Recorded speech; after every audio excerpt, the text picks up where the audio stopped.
Dans cette nouvelle partie, nous allons découvrir ce qu'est le responsive design et voir les différentes méthodes qui nous sont offertes en CSS pour créer un site responsive.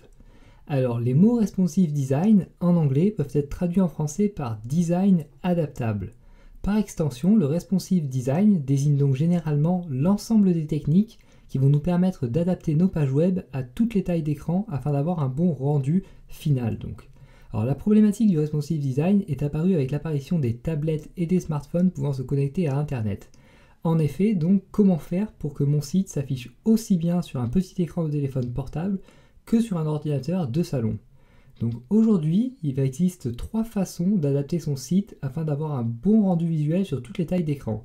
On peut soit créer un site dédié pour chaque terminal différent, c'est-à-dire créer une version de site mobile, une version de site pour ordinateur, etc., etc. Soit créer une application mobile en plus de notre site web, donc qui va gérer l'environnement Android et iOS, soit utiliser les outils offerts par le HTML et le CSS et créer une version responsive donc de notre site. Alors dans cette partie, nous nous concentrerons donc sur cette troisième méthode, c'est-à-dire utiliser les outils offerts par le HTML et le CSS pour créer une version responsive de notre site.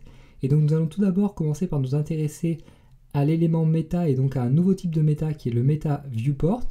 Puis ensuite nous verrons comment utiliser les valeurs en pourcentage, c'est-à-dire les valeurs relatives en CSS donc pour créer donc des pages web qui vont s'adapter automatiquement à la taille de l'écran de vos visiteurs. Et finalement, nous découvrirons les media queries, donc media queries qui vont nous permettre d'agencer différemment nos éléments selon la taille de l'écran de vos visiteurs.